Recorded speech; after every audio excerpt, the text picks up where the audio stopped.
The conference room on the 42nd floor of Hargrove Capital smelled of cold ambition and expensive cologne. 12 faces stared at the projection screen, all of them carefully avoiding the sharp gaze of Diana Hargrove, CEO and only daughter of the legendary industrialist Gerald Hargrove. Diana tapped the screen with a precise, manicured finger. This decline in the Western region. Numbers isn't a blip, she said, her voice even and surgical. It's a symptom. Caleb, explain. Caleb Marsh, head of strategy, shifted his weight. Diana, we believe a cautious approach protects our client relationships protects them from what? Growth? Diana's eyes swept the room. We will reduce operational spending in the Western Division by 22%, effective the next billing cycle, and redirect those resources to Southeast Asia. The data justifies it. Are there objections? Silence was the only answer she received. Good. Make it happen. Later that evening, standing alone at her floor-to-ceiling office windows, Diana watched the city lights flicker below like scattered embers. Employees were inputs, she believed, not because she was cruel, but because sentiment was a liability she had been trained to cut early. Her father had built an empire on that principle. She was simply continuing his work. A soft knock. Her assistant, Priya, appeared at the door, visibly distressed. Miss Hargrove, I'm so sorry, but my mother has been taken to the hospital and I need to. Is the portfolio summary submitted? Almost, but finish it first, Priya. Policy is policy. The door clicked shut. Diana returned to the city view. Order, she reminded herself, was a form of kindness in disguise. 3 floors below, in the financial analysis wing, a single desk lamp burned long after everyone else had gone home. Ryan Calloway had worked at Hargrove Capital for 9 years. In that time he had not taken a single sick day, had never submitted a report late, and had quietly built a reputation as the most precise financial analyst the company employed, not that anyone above the 5th floor seemed to notice. He saved his work, powered down his monitor, and paused to look at the photograph taped inside his desk drawer, his daughter Sophie, age 7, wearing a crown of construction paper. Stars, beaming with the unself-conscious joy only children know. He had promised her tonight he would read the space book before bed. He was already late. He grabbed his jacket and walked out into the cooling evening air, carrying the weight of both worlds he lived in, the one of numbers and deadlines, and the one of bedtime stories and braided hair. He was proud of both. He needed both to breathe. The request form sat on Ryan's desk for 2 days before he finally walked it to the executive floor. It was a single day off. The 27th. Sophie's school was hosting its annual family showcase, her first time performing, a speaking part in the class production. He had typed every detail neatly, the date, the reason, a full accounting of how he had completed the following week's deliverables in advance so there would be zero disruption. He handed it to the executive assistant with a quiet, "Thank you," and returned to his desk. That afternoon, he was summoned.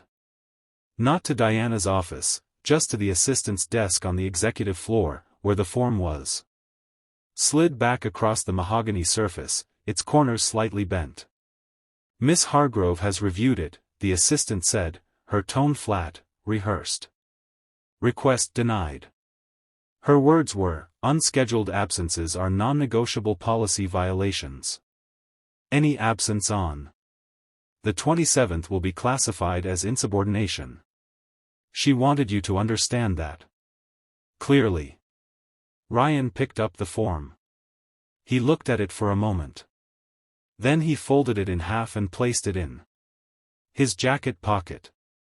"Thank you," he said again, and walked back to his desk. That night, Sophie ran into the kitchen waving a glittery program printout. "Daddy, is it true? You're coming?" Miss Okonkwo said all the parents are coming. Ryan knelt and caught her in a hug. She smelled like crayons and strawberry soap. "Yes," he said firmly. "I'll be there. I promise." She pulled back and studied his face with that unnerving seriousness children sometimes use. "For real? For real?" She launched herself back into his arms with a squeal that echoed down the hallway. He sat at his kitchen table after she fell asleep and weighed the situation with the same cool logic he applied to financial models. On one side, a job he had given 9 faithful years to, a steady income, a routine. On the other, a 7-year-old girl who had already lost her mother. And now watched her father's face every time she asked for something, searching for the particular flicker of disappointment she had learned to expect from the world. He shut his laptop. He would be there. Whatever came after, he would handle. At 9:14 a.m. on the 27th, Diana was informed that Ryan Calloway had not reported to his desk and was not responding to messages. She did not deliberate. Draft a termination letter. Effective immediately.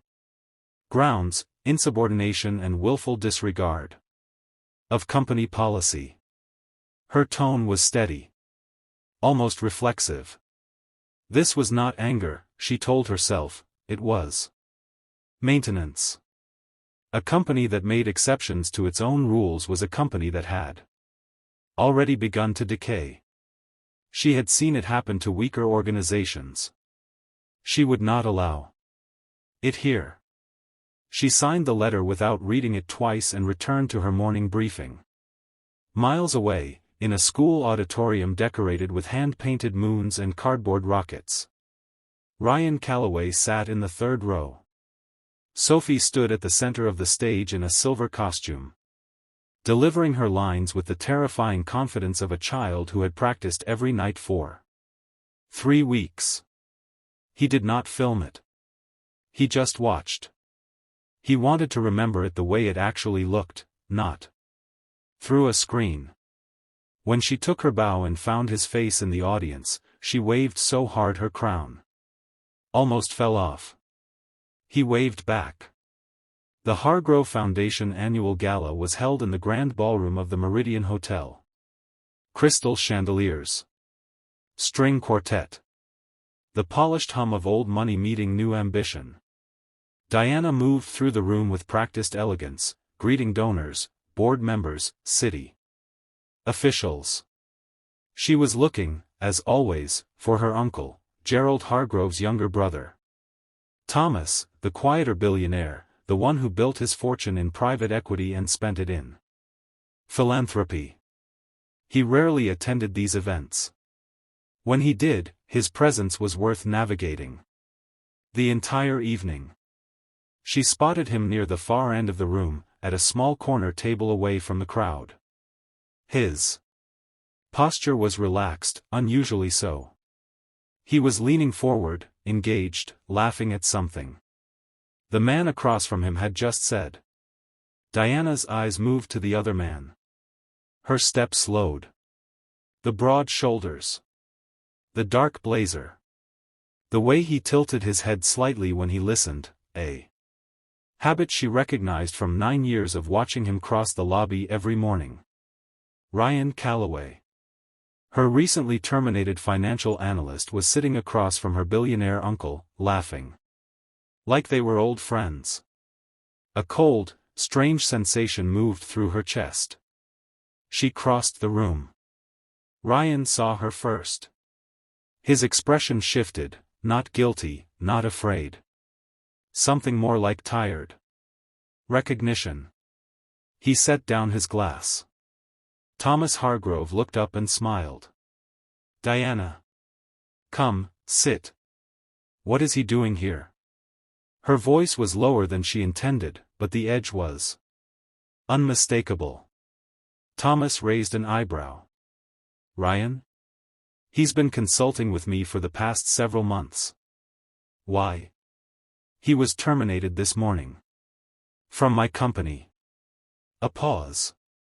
Thomas looked at Ryan. Ryan looked at the table. For what reason? Thomas asked, his tone still mild but his eyes now attentive. Insubordination. He didn't report to work. Thomas was quiet for a moment. Then, it was his daughter's school showcase. He told me about it weeks ago. He said he had requested the day off and been denied. He picked up his champagne glass. I told him at the time that any organization that would penalize a man like Ryan for attending his child's first performance was an organization with a management problem, not an employee problem. Diana said nothing. Diana, Thomas continued, and now his voice held the particular weight it carried when he stopped being polite and started being honest. Ryan has been helping me restructure the Foundation's entire financial oversight model. Quietly, professionally, without asking for recognition or a title.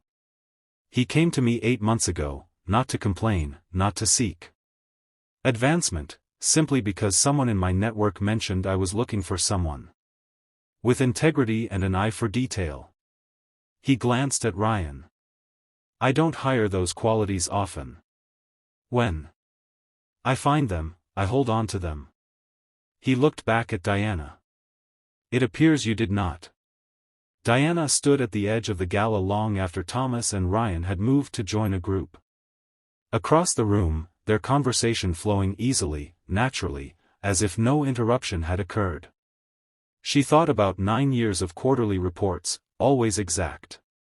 9 years of a desk light burning later than anyone else's. 9 years of a man who had never once raised his voice. Never escalated a complaint, never done anything except show up, completely, reliably, every single day. And she had ended it in 4 words. She thought about Priya, sent back to her desk while her mother was in the hospital.